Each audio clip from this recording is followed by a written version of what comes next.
আজকের রেসিপি চিংড়ি মাছের মালাইকারি। তার জন্য প্রথমে লাগবে কি কি উপকরণ আমরা দেখে নেব।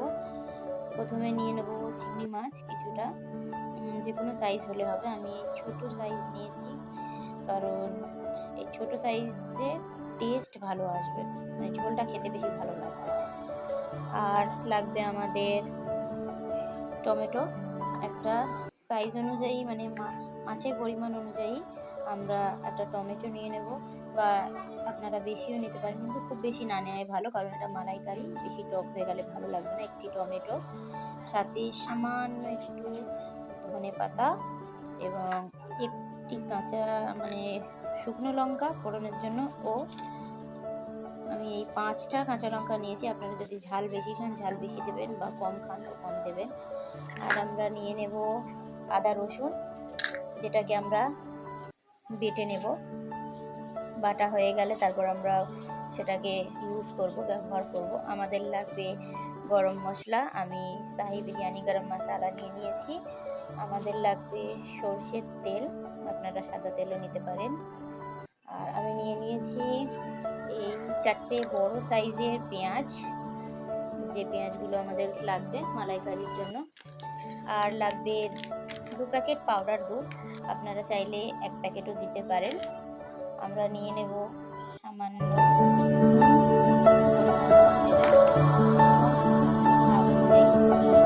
আর লাগবে হালকা হলুদ গুঁড়ো, যেটা আমি বার করে নিই, পরে লাগবে যখন আমি দিয়ে দেবো। আর লাগবে গুঁড়ো লঙ্কা, এটা সামান্য পরিমাণ দেবেন, খুব বেশি দেবেন না কারণ লঙ্কা, কাঁচা লঙ্কা আর শুকনো লঙ্কাও দিচ্ছেন। আর সবার শেষে লাগবে এলাচ, যেটা আমাদের থেঁতো করে 3টে থেকে 4টে আমাদের তরকারিতে দিতে হবে। প্রথমে আমরা একটু জল গরম করে নেব। এই গরম জলেই আমরা আমাদের পাউডার দুধ তুলব। জল গরম হয়ে গেছে, আমরা এবারে এতে দুধটা মিলিয়ে দেব। দুধটা দেওয়ার পরে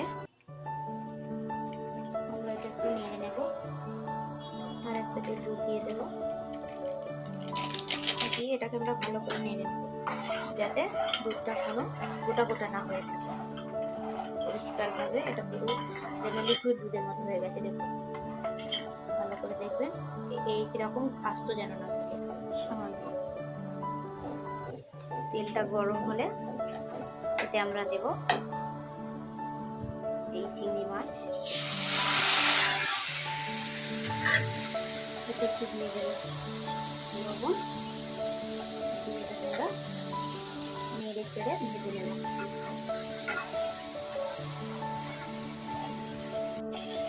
দেখুন চিংড়ি মাছটা ভাজা হয়ে গেছে, একেবারে লাল হয়ে গেছে। এটাকে আমরা তুলে নেব। দেখুন আমরা কড়াই আবার তেল দিয়ে দিয়েছি এবং এটি গরম হয়ে গেছে। একটি শুকনো লঙ্কার ফোড়ন দিয়ে দেব।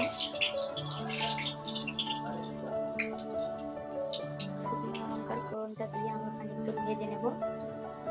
ভেজে দেখুন শুকনো লঙ্কাটাকে আমার লাল হচ্ছে আর একটু কাচ্ছি রঙ আসছে। এতে আমরা দিয়ে দেবো পেঁয়াজ,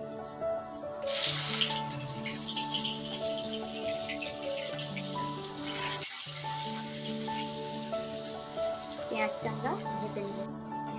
পেঁয়াজটা নাড়তে থাকবে যতক্ষণ না লাল হয়।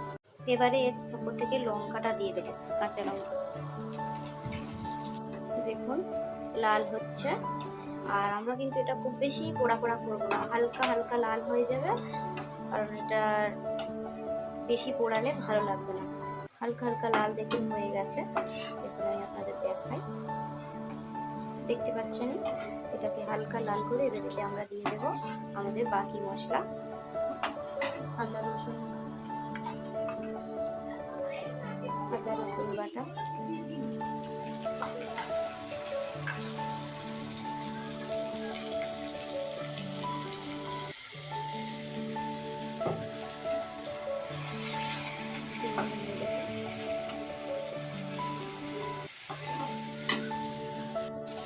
এবারে দিয়ে দেবো হলুদ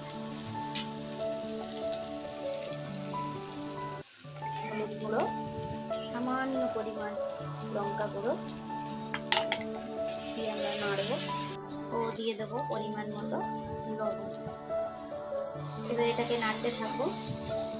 একটা কথা মনে রাখবেন, এতে কিন্তু আমরা জল দেব না, জলের বদলে আমরা যে দুধটা গুলে রেখেছি, দেখতে পাচ্ছেন।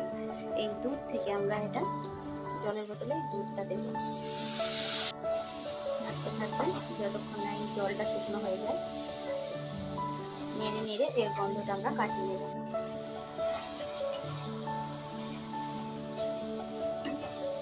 ভালো করে নাড়ব। দেখুন জল শুকনো হয়ে গেছে, তেলটা চারিদিকে তেল বেরোচ্ছে।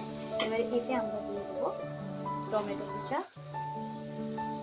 এটা দিয়ে আবার আমরা নাড়তে থাকবো যতক্ষণ না টমেটোটা গলে না যায়। দেখুন টমেটোটা এর সাথে মিশে গেছে। এবার আমরা এতে চিংড়ি মাছটা ঢেলে দেবো। এই মশলায় জল দেবো না। চিংড়ি মাছটা নেড়ে নেবো মশলার সাথে ভালো করে। চিংড়ি মাছটা একটু বেশি ছোট হয়ে গেছে, তাই দেখা যাচ্ছে না। আপনারা একটু বড় চাইলেও নিতে পারেন। আমি আজকে বড় সাইজ চিংড়ি মাছ পাইনি, তাই ছোট সাইজ থেকেই করে দেখাবো।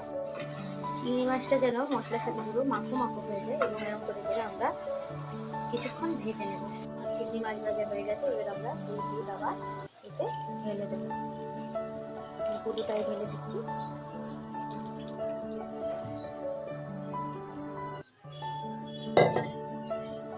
ঢেলে দিয়ে এটাকে নিয়ে নেবে। দেখুন এটা জলের আকার হয়ে গেছে। এটাকে আমরা ফুটিয়ে নেব 5 মিনিট। এবারে আমরা এতে দেবো পরিমাণ মতো চিনি। বেশি দেবেন না, সামান্য দেবেন, তাহলে বেশি মিষ্টি হয়ে যাবে, ভালো লাগবে না। খানিকক্ষণ ফুটে যাওয়ার পরে এর উপরে আমরা দেবো একটু ধনেপাতা। দেখুন সবাই ধনেপাতা পছন্দ করে না, কিন্তু যাদের বেশি পছন্দ তারা অবশ্যই দেবেন। ধনেপাতার সেন্টে তরকারিটার স্বাদ তো অন্যরকমই আসবে। এবার এর উপরে আমরা দিয়ে দেবো মশলা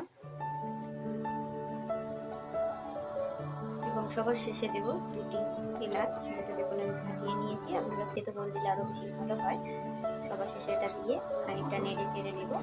ও এই জলটা যে এতটা ঝোল আছে, এই এত ঝোল থাকবে না মালাইকারিতে, এটা হবে মাখো মাখো। একটু জল কমে গেলে, এই ঝোলটা কমে গেলে আমরা নামিয়ে নেব। রান্নাটা অবশ্যই বাড়িতে ট্রাই করে দেখবেন এবং চ্যানেলটি সাবস্ক্রাইব করতে ভুলবেন না। Thank you.